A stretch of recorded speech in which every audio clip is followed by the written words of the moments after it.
오늘 말씀은 사무엘하 24장 9절에서 10절까지 말씀을 다윗의 인구조사라는 제목으로 우리가 같이 살펴보도록 하겠습니다. 사무엘하 24장 9절에서 10절 말씀 짧기 때문에 우리가 두 절을 같이 읽도록 하겠습니다. 요압이 백성의 수를 왕께 보고하니 곧 이스라엘에서 칼을 빼는 담대한 자가 80만 명이요 유다 사람이 50만 명이었더라. 다윗이 백성을 조사한 후에 그의 마음에 자책하고 다윗이 여호와께 아뢰되 내가 이 일을 행함으로 큰 죄를 범하였나이다. 여호와여 이제 간구하옵나니 종의 죄를 사하여 주옵소서. 내가 심히 미련하게 행하였나이다 하니라. 아멘. 우리 앞뒤 좌우 돌아보면서 같이 인사하도록 하겠습니다. 사랑합니다. 축복합니다. 사랑합니다. 축복합니다. 우리가 성경 진도표에 따라서 계속 말씀을 읽고 있는데 오늘은 다윗의 인구조사 이 내용에 대해서 우리가 살펴보도록 하겠습니다. 근데 사실 인구조사 이 오늘 본문 말씀은 쉽게 이해가 되지 않는 말씀입니다. 여러 가지 의문이 생길 수 있고 왜 이렇게 되는지 여러 가지 질문들이 나올 수 있는 그런 부분들입니다. 하나님께서 24장 1절에 보면 하나님께서 이스라엘을 향하여 진노를 하셨습니다. 그래서 그들을 치시려고 다윗을 격동시키셔서 이스라엘과 유다의 인구를 조사하게 하셨다고 나옵니다. 그래서 다윗 왕이 자신의 군사령관 요압, 굉장히 충성스러운 장군이죠. 요압에게 너는 이스라엘 모든 지파 가운데 다니면서 처음부터 끝까지 이스라엘 그 백성들의 인구를 조사해서 그 수를 보고하라고 명령을 합니다. 요압이 그에 대해서 반대를 했다가 왕의 명령이 너무나 중하기에 그 명령을 따라서 조사를 해서 왕에게 그 인구수를 보고를 했습니다. 근데 그 보고를 듣고 다윗이 마음에 자책하는 마음이 들었던 것이죠. 그래서 뉘우치고 이 죄를 용서해달라고 그렇게 얘기를 합니다. 그때 선지자 같이 와서 세 가지 재앙 중에 선택을 해라. 하나님의 징계로 세 가지 재앙 중에 선택을 해라고 말을 함으로 말미암아 다윗이 전염병을 선택을 해서 많은 이스라엘 백성들이 죽게 되는 그런 사건이었습니다. 다윗이 인구조사를 명령해서 보고를 받고 하나님 앞에 또한 회개하고 하나님께서 세 가지 징계 중에서 선택하라고 하고 선지자 갓을 통하여서 세 가지 그 안 중에서 다윗은 전염병 처벌을 받겠다고 선택을 하였던 것입니다. 근데 얼핏 보면 우리가 이 말씀을 읽을 때에 잘 이해가 되지 않는 부분들이 있습니다. 제일 먼저 떠오르는 질문이 이것입니다. 다윗으로 하여금 인구 조사를 하도록 부추긴 것은 누구인가? 다윗으로 하여금 인구조사를 하도록 부추긴 것은 누구인가? 물론 인구조사를 명령한 사람은 다윗 왕이죠. 그 잘못은 전적으로 100% 다윗 왕의 잘못입니다. 사람은 누구나 죄를 지으면서 핑계를 대기 쉽습니다. 선악을 알게 하는 나무를 따먹으면서 이것은 사탄이 마귀가 뀌었기 때문이야 라고 마귀한테 핑계를 대지만 정작 그 책임은 전적으로 아담과 하와에게 있었던 것입니다. 우리가 죄를 지으면 언제나 죄의 습성상 핑계거리를 찾습니다. 누가 부추겼어, 누가 꿰었어 그렇게 이 핑계를 대는 것이 바로 죄인의 습성입니다. 그런데 본문 말씀에 보면 인구조사를 하도록 시킨 것은 어차피 겉으로만 읽으면 하나님께서 하신 것으로 그렇게 나옵니다. 근데 역대기 말씀에 보면 같은 사건을 두고 역대기 말씀에 나오는 부분이 있는데 거기에서는 마귀 사탄이라고 나오거든요. 여기서 우리는 질문이 생깁니다. 다윗으로 하여금 인구조사를 하도록 부추긴 것은 과연 누구인가? 하나님인가 사탄인가? 우리가 혼동하기가 쉽습니다. 사무엘하 24장 1절에 여호와께서 다시 이스라엘을 향하여 진노하사 이렇게 말씀을 하고 있습니다. 그런데 같은 사건을 두고 역대상 21장 말씀에서는 사탄이 일어나 이스라엘을 대적하고 다윗을 충동하여 이스라엘을 계수하게 하니라. 같은 사건을 두고 사무엘하 말씀에서는 여호와께서 하나님께서 하셨다고 말씀을 하고 있습니다. 역대상 말씀에서는 마귀 사탄이 그것을 충동해서 다윗으로 하여금 숫자를 세도록 그렇게 하였다는 것입니다. 사탄이 했습니까? 하나님이 하신 것입니까? 제가 거듭 강조를 드리지만 이것은 전적으로 다윗의 잘못이었습니다.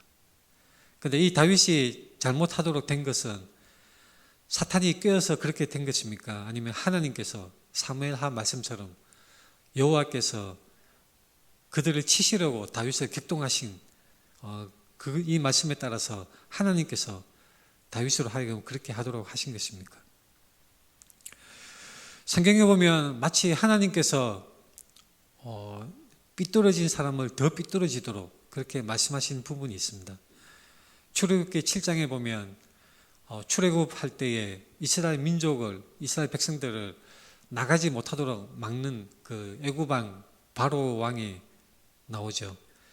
근데 그 바로 왕의 마음이 강팍해지고 딱딱해지고 완고해져서 끝까지 재앙을 거듭해서 당할 때마다 끝까지 이스라엘 백성들을 내보내기를 거절하는 그 마음이 들도록 한 것은 출애굽기 7장에서는 하나님이 그렇게 하셨다고 나옵니다. 출애굽기 7장 3절에 내가 바로의 마음을 완악하게 하고 그런 표현이 분명하게 나타나 있는 것입니다. 이것은 우리에게 언뜻 이해하기가 어려운 말씀입니다. 어떻게 하나님께서 절대적으로 의로우신 하나님께서 악이라고는 조금도 없으신 정말로 지존하신 너무나 거룩하신 하나님께서 어떻게 악을 행하실 수가 있는가 의문이 들 수가 있는 것이죠. 마틴 루터는 이렇게 생각했습니다. 사람은 저마다 자신의 그 잘못을 자신의 책임을 져야 한다. 그래서 어떤 사람은 진흙과 같은 사람이고 어떤 사람은 밀랍과 같은 사람이어서 하나님은 공평하게 의로운 사람이나 죄인인 사람에게 공평하게 햇빛을 비추어 주시지만 그 햇빛을 받을 때에 진흙인 사람은 더욱더 딱딱하게 굳어져 가고 그 밀랍 같은 사람은 그 햇빛 아래에서 흐물흐물 녹아나게 되는 것이다. 그렇게 설명을 하였습니다. 저는 마틴 루터의 설명이 충분히 일리 있는 설명이라고 생각을 합니다. 여러분들은 어떻습니까?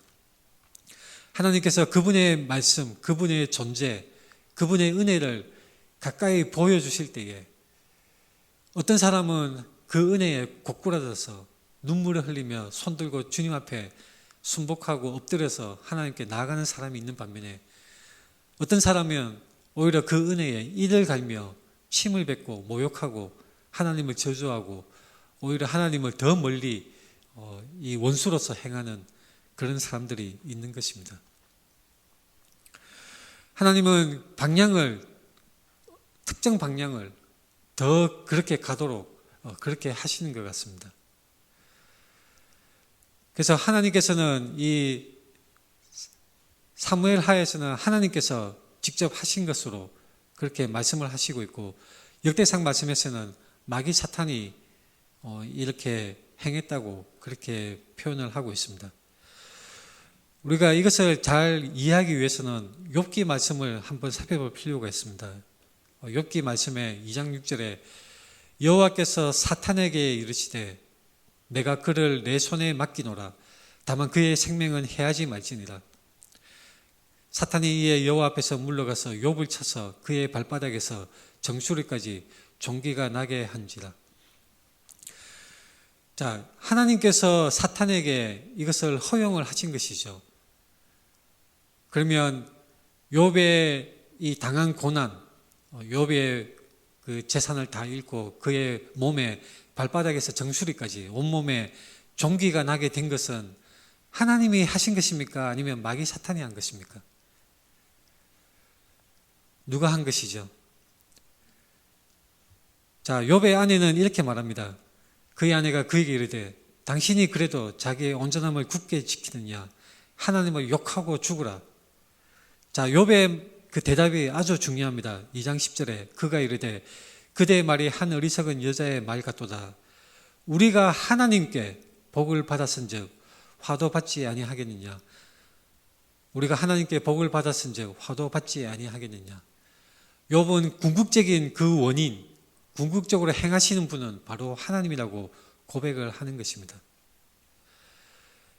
마귀 사탄이 했다고 말할 수도 있는 것이죠. 마귀 사탄은 결코 한 피조물로서 하나님과 대등하게 싸우는 존재가 아닙니다. 그저 한 피조물로서 하나님의 허락하심 안에서, 하나님의 허락하신 범위 내에서 마귀 사탄이 악을 행할 수가 있는 것입니다. 하나님께서 행하신 그 행하심은 궁극적인 허용이고 하나님의 뜻대로, 하나님의 섭리대로 그것을 허용하시는 것인데, 마귀 사탄이 그 자체로 악한 짓을 하고자 할 때에 하나님께서는 궁극적인 그 하나님의 섭리로 허용을 하여 주심으로 말미암아 오히려 그것이 하나님의 영광을 드러내는 일이 되도록 하나님께서 행하시는 것입니다. 그래서 이 사무엘하 말씀과 역대기 말씀이 충돌하거나 모순되는 말씀이 아닙니다. 마귀 사탄이 다윗을 충동하였지만 궁극적으로 그것은 하나님께서 허락하여 주심으로 말미암아 하나님이 행하셨다라고 충분히 말할 수가 있는 것입니다. 욥은 그것을 잘 알았기 때문에 마귀 사탄에 대해서 욕을 하거나 마귀 사탄의 지시라고 말하는 것이 아니라 바로 하나님께 화를 받는다고 고백을 하는 것입니다. 욥은 이러한 점에서 굉장히 위대한 신앙을 가졌고 바른 신학을 가졌습니다. 지난주에도 제가 계속 강조를 했다시피 모조리 귀신 탓으로 돌리고 모조리 마귀 탓으로 돌리는 그런 잘못된 신학을 가진 사람들이 있습니다. 우리는 함부로 그렇게 말을 해서는 안 됩니다. 우리가 인생 중에 당하는 고난, 그 원인을 명명백백하게 모조리 다 알 수 있는 것은 아닙니다. 욥의 경우도 있을 수 있고 또한 우리의 죄악으로 인한 고난이 있을 수도 있습니다. 그리고 두 번째 떠오를 수 있는 질문은 이것입니다.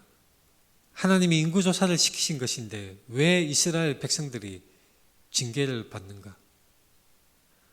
여러분들은 이 말씀을, 오늘 본문 말씀을 읽을 때에 그런 생각이 들지 않습니까? 하나님이 인구조사를 시켰었는데 다윗이 명령을 했는데 왜 이스라엘 백성들이 징계를 받는 것인가? 하다못해 명령을 내린 사람은 다윗 왕인데 왜 다윗 왕이 직접 그 처벌을 받는 것이 아니라 왜 이스라엘 백성들이 처벌을 받는가? 그런 의문이 들지 않습니까? 이것은 사무엘하 24장 1절에 이렇게 말씀합니다.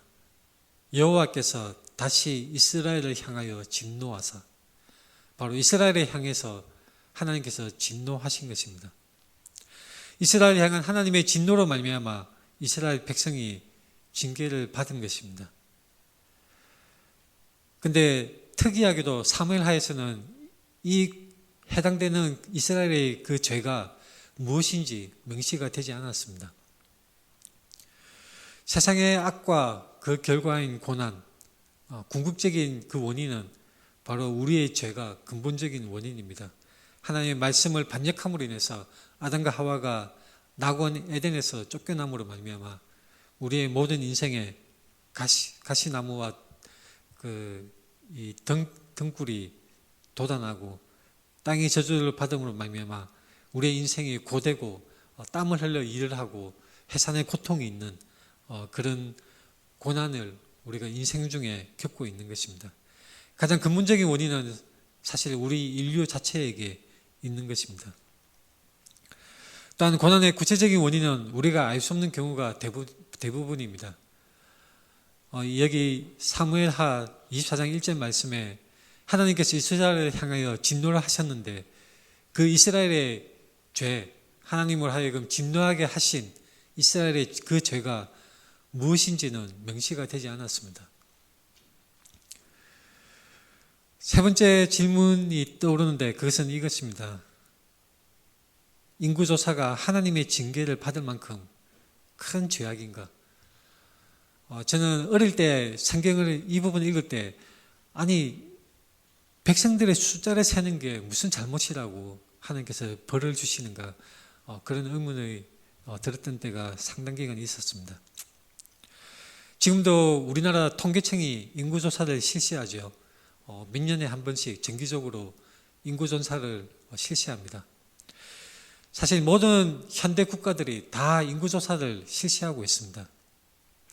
오늘 본문 말씀을 읽고 인구조사 자체가 악한 것이야, 하나님이 싫어하는 것이야, 현대 국가는 인구조사를 실시하면 안 돼, 이렇게 해석하고 적용한다면 성경을 잘못 읽은 것입니다.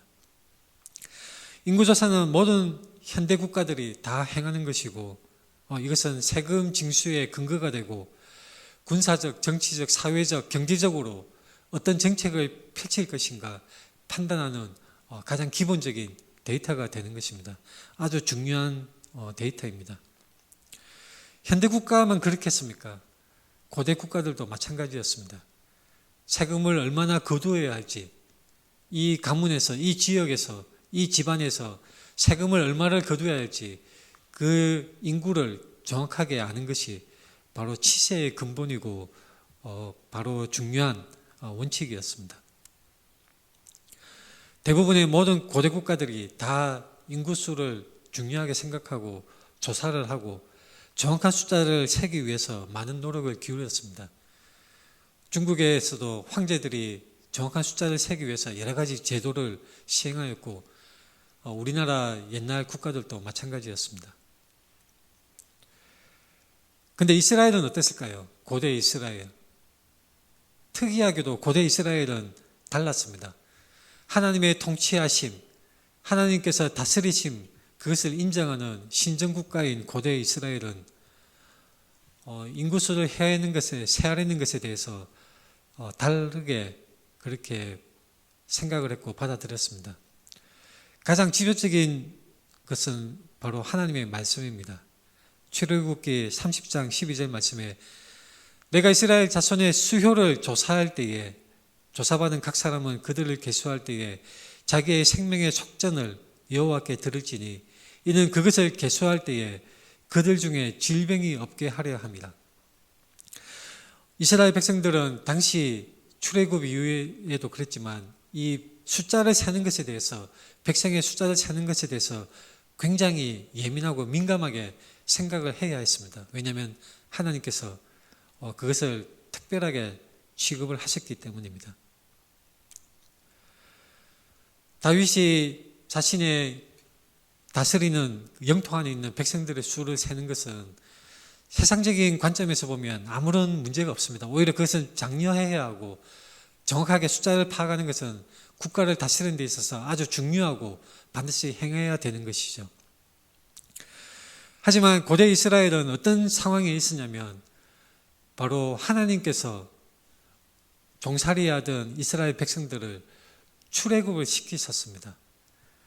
고대 사회들은 다 왕과 그의 신하들, 왕과 그의 백성들, 그리고 왕과 그의 노예들, 항상 계층으로 이루어진 그런 사회였습니다. 그것은 아주 오랜 시간 동안 고착화된 국가의 형태였고 사회였기 때문에 그것이 당연하게 여겨지던 시절이었죠. 노예로 사느냐, 그리고 왕을 섬기면서 신하로서 살아가느냐, 그것은 당연한 가치였고 당연한 체계였습니다. 하지만 하나님께서는 이스라엘 백성들을 애굽에 종살이하던 이스라엘 백성들을 출애굽시키시고 그들을 친히 인도하여 주시고 이렇게 평등하게 살아가도록 하나님께서 인도하여 주시고 말씀을 주셨습니다.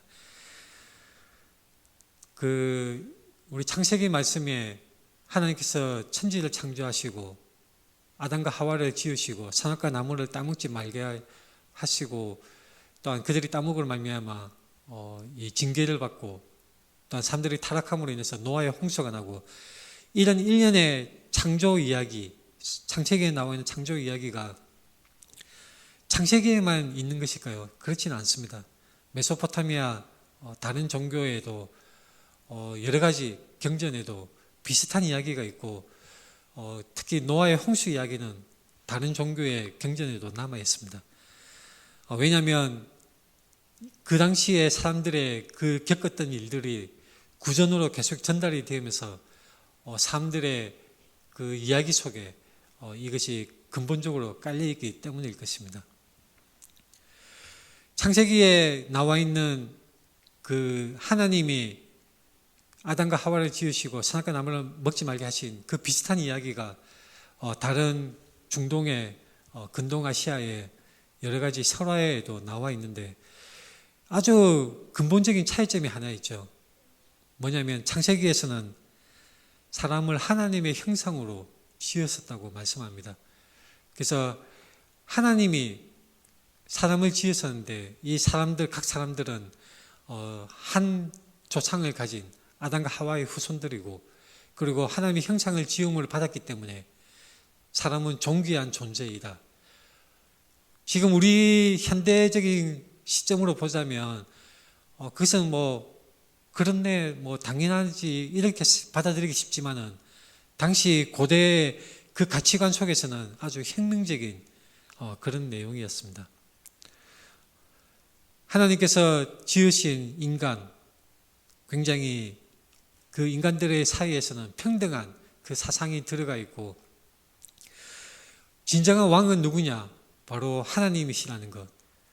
그래서 사사기 시대에 이 하나님께서 다스리고 사람들은 그 하나님을 섬기는 하나님 나라의 그 모델로 살아야 했던 그 사사기 시대 사람들이 그 마음에 하나님을 왕으로 두기를 싫어했습니다.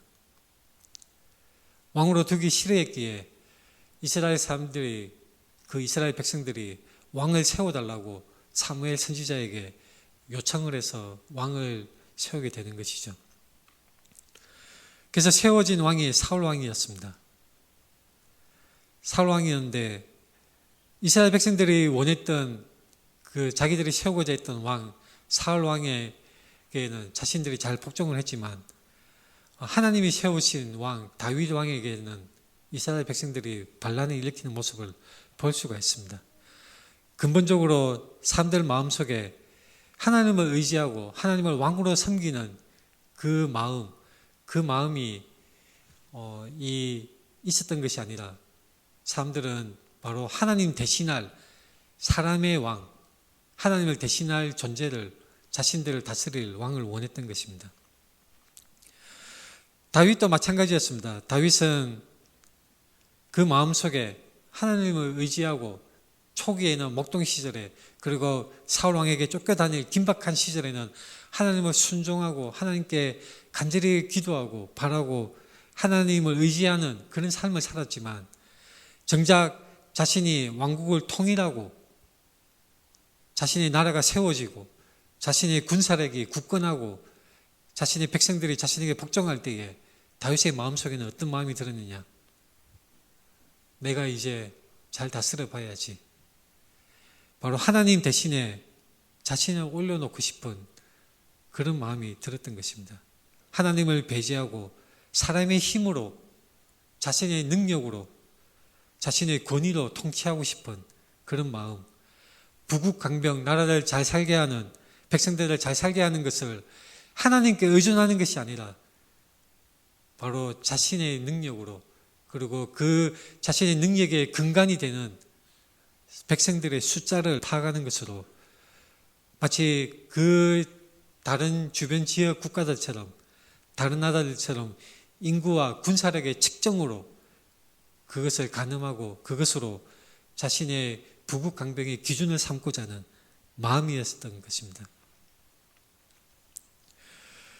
이것은 하나님이 보시기에 큰 죄악이었습니다.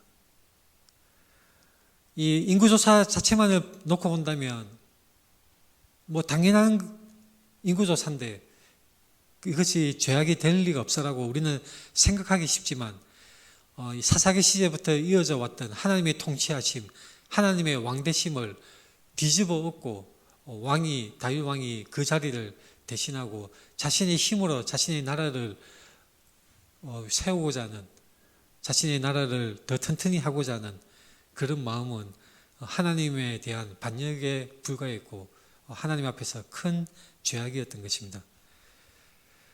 그래서 군사령관 요압이 반대를 합니다. 요압이 왕께 아뢰되 이 백성이 얼마든지 왕의 하나님 여호와께서 100배나 더하게 하사 내 주 왕의 눈으로 보게 하시기를 원하나이다. 그런데 내 주 왕은 어찌하여 이런 일을 기뻐하시나이까?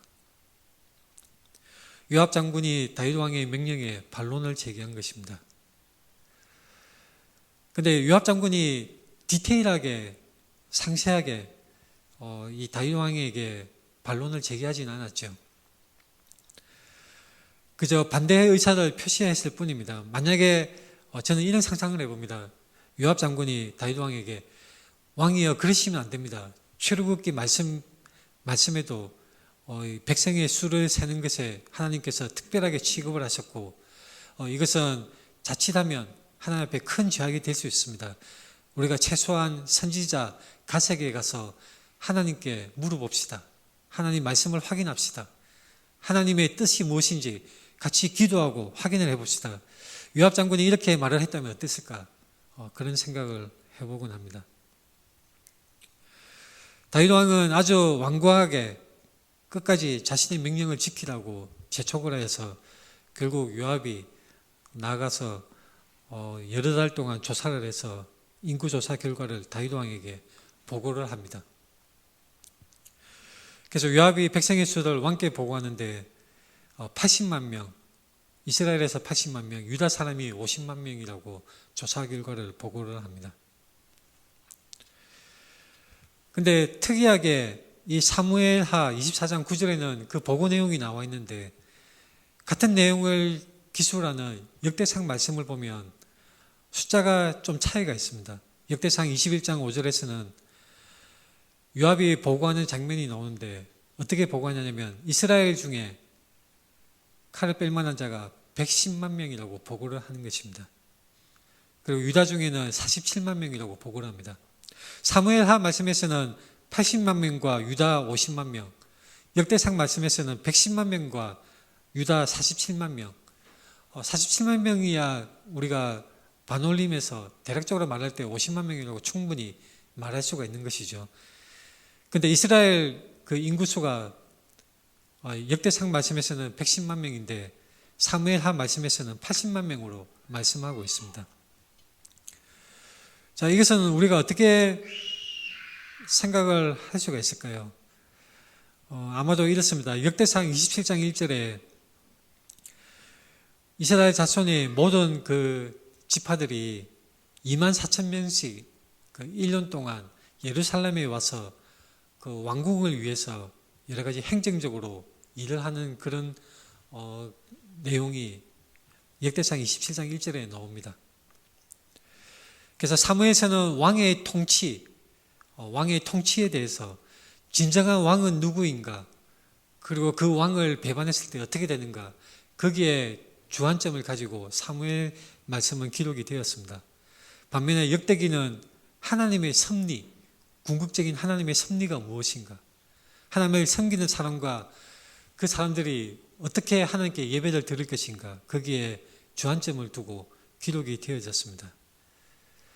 그래서 사무엘하 24장의 80만 명은 다윗 왕실이 알고 있던 그 숫자, 그러니까 지파별로 2만 4천 명씩 예루살렘에 와서 지원하던 12지파에 2만 4천 명씩이니까 총 28만 8천 명이죠. 28만 8천 명 사람을 사무엘하에서는 제외해서 80만 명으로 표기를 했고 역대기의 인구조사 숫자는 그것을 다 포함해서 110만 명으로 표기를 했다고 신학자들은 해석을 합니다. 정확한 것은 우리가 알 수가 없지만 분명한 것은 역대기 말씀을 기록한 저자가 사무엘하 말씀을 그대로 베껴 쓰지는 않았다는 것이죠. 중요한 여러 가지 차이점들이 몇 가지가 있습니다. 아무튼 우리는 두 성경을 대조해서 당시에 그렇게 어떤 상황이었는지 우리가 보완해서 상황을 해석을 하고 추정을 할 수가 있습니다.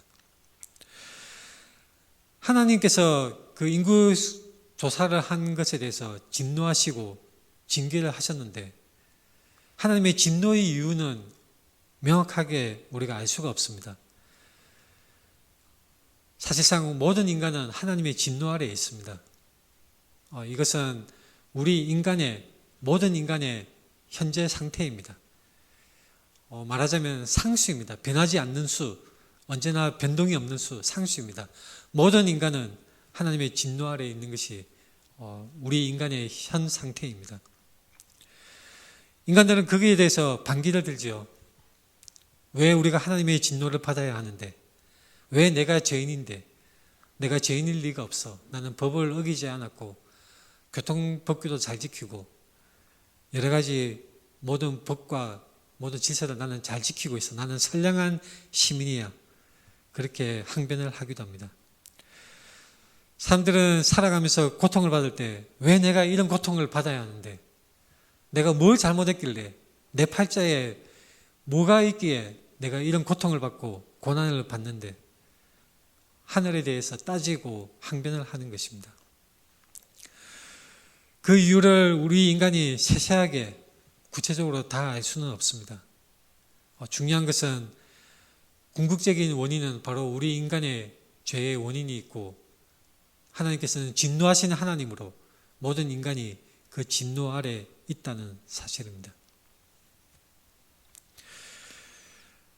이 선지자 갓을 통해서 다윗에게 그 징계에 대해서 세 가지를 제시를 합니다. 7년 기근이 있을 것을 하겠느냐, 아니면 왕의 원수에게 3개월 동안 그 앞에서 도망 다닐 것이냐, 아니면 3일 동안 전염병을 겪게 될 것이냐 선택하라고 하는 것입니다. 그런데 또 특이한 부분이 있죠. 다윗은 자신의 마음에 내가 인구수를 헤아리게 한 것은 잘못한 것이야.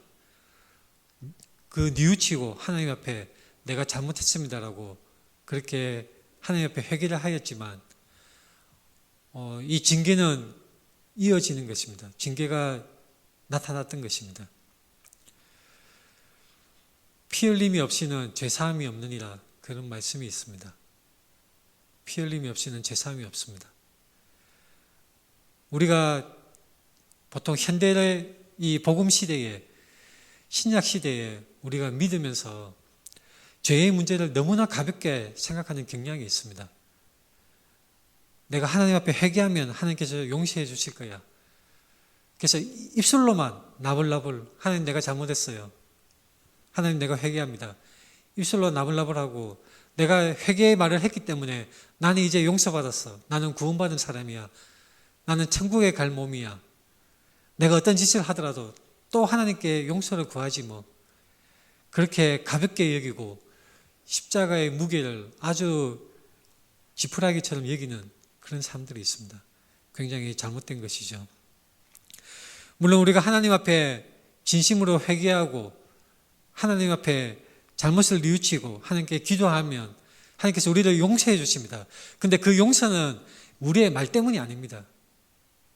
우리가 회개해서 잘못했다 우리 입으로 내뱉기만 하면 그 말에 무슨 권세가 있어서 어떤 주술적인 효력이 있어서 하나님께서 우리를 용서해 주시는 것이 아니라 하나님께서 예수 그리스도의 그 희생 제물을 받으셨기 때문에 그 십자가 은혜로 말미암아 우리의 회개를 받아주시고 우리를 용서해 주시는 것입니다. 죄는 굉장히 심각한 문제입니다. 우리가 죄를 짓습니까? 굉장히 마음 아파해야 합니다. 만약에 여러분의 마음속에 죄를 짓는 순간에 죄를 짓고 나서 찔림이 없다면 여러분들은 그리스도인이 아닙니다. 죄를 짓고 나서 여러분들의 양심에 거리낌이 없다면 여러분들은 결코 그리스도인이 아닌 것입니다. 하나님을 믿는 사람, 그리스도인이라면 당연히 죄에 민감하고 죄의 문제를 가지고 하나님 앞에 울부짖고 눈물을 흘리며 하나님 앞에 엎드려서 죄의 문제를 가지고 오호라 저는 죄인입니다. 저를 불쌍히 여기소서. 그 세리처럼 가슴을 치면서 하나님 앞에 간절히 눈물로 호소하는 것이 바로 진정한 그리스도인이고 진정한 신자인 것입니다. 선지자 같이 다윗에게 7년 기근이 있을 것이니까 이렇게 묻는 장면이 사무엘하 24장 13절에 나옵니다. 자, 근데 역대상 말씀 21장과 대조해 보면 역대상 말씀 21장 12절에서는 7년 기근이 아니라 3년 기근이라고 나옵니다. 3년 기근. 3년 기근이든지 혹 내가 석 달을 적군에게 피하여 적군의 칼에 쫓길 일이든지 혹 여호와의 칼 곧 전염병이 사흘 동안 이 땅에 유행하며 여호와의 천사가 이스라엘 온 지경을 멸할 일이든지 선택하라고 하시는 말씀이 역대상 21장 12절에 나옵니다. 자, 왜 사무엘하에서는 7년 기근이라고 나오는데 역대상에서는 3년 기근이라고 나올까요? 우리가 이 사무엘하 말씀을 세밀하게 살펴보면 사무엘하 21장에 먼저 직전에 어떤 일이 있었냐면 3년 기근이 있었습니다. 3년 기근이 있었고 1년쯤 지나서 다시 이 일이 벌어진 것입니다. 그래서 또다시 3년을 또 기근을 겪게 된다면 총 7년의 기근을 겪게 되는 셈이 되는 것입니다. 그래서 사무엘하에서는 그것을 다 합쳐서 7년 기근이라고 표시를 하였고 역대상에서는 이 인구 개수에 대한 징벌만 주목하여서 3년 기근이라고 표기를 한 것입니다. 하나님께서 이 징계를 선택하라고 하셨을 때 굉장히 다윗에게는 어려운 선택이었습니다. 다윗은 어떻게 대답하느냐면 갓에게 이르되 내가 고통 중에 있도다. 청하건대 여호와께서는 긍휼이 크시니 우리가 여호와의 손에 빠지고 내가 사람의 손에 빠지지 아니하기를 원하노라. 이 다윗의 대답은 정말로 적절한 대답이고 절묘한 대답입니다. 다윗은 자신에게 임하는 자신의 백성에게 임하는 하나님의 징계 중에서 바로 하나님의 긍휼하심을 바라보았던 것입니다. 하나님의 긍휼하심. 그래서 하나님의 긍휼하심을 바라보고 출애굽기 말씀에도 우리가 아까 살펴봤던 말씀 것처럼 잘못 개수를 하게 되면 질병이 있게 된다고 말씀이 있습니다. 아마도 다윗은 그 말씀을 떠올렸을 수도 있습니다. 그래서 전염병을 하나님의 징계로 선택을 해서 대답을 합니다. 그래서 하나님의 징계, 전염병이 백성에게 임하여서 많은 백성이 죽게 되었습니다. 그런데 그 백성이 죽게 되고 이 단에서부터 브엘세바까지 죽은 자가 7만 명에 달했습니다. 그래서 예루살렘에서 천사가 멸하려고 그렇게 했을 때 하나님께서 족하다 그 손을 거두라 그렇게 말씀합니다. 그때에 그 천사가 어디에 있었냐? 여부서 사람 아라우나의 타작마당에 있었습니다. 자, 우리 사무엘하 말씀에서는 아라우나라고 표기가 되어 있는데 이 역대상 말씀에서는 오르난입니다. 오르난. 이것은 다른 사람이 아니라 같은 사람 이름을 표기를 다르게 한 것입니다. 제가 비유를 들자면 예를 들자면 우리가 잘 아는 홍콩 액션 배우가 있죠. 성룡이라는 배우 요즘 세대는 모를 수도 있습니다. 성룡이 그 이름이 서방 세계 영미권에서는 제키 찬이라는 이름으로 불리워집니다. 제키 찬. 그리고 중국 본토에서는 칭룽이라고 발음을 합니다. 칭룽. 그리고 홍콩에서는 싱룽이라고 발음을 한다고 합니다. 성룡, 칭룽, 싱룽, 제키 찬 다 똑같은 사람이죠. 마찬가지입니다. 아라우나 이 사람 이름도 오르난으로 표기를 하든지 아라우나로 표기가 되었든지 간에 같은 사람을 말하고 있는 것입니다. 이 아라우나의 타작마당에 천사가 타작마당에서 멈춰 섰습니다. 그때 다윗 왕이 하나님께 제사를 드리려고 합니다. 그 선지자 말을 듣고 제단을 쌓고 하나님께 제사를 드리기 위해서 이 아라우나의 타작마당을 아라우나로부터 그 금전을 주고 타작마당을 구입을 하게 됩니다. 왜 아라우나의 타작마당을 사들였을까요? 예루살렘을 멸하려고 했던 그 천사가 하나님의 지시하심으로 잠시 그 진노를 멈추고 타작마당에 섰을 때에 이 다윗이 하나님께 제단을 쌓고 제사를 드립니다.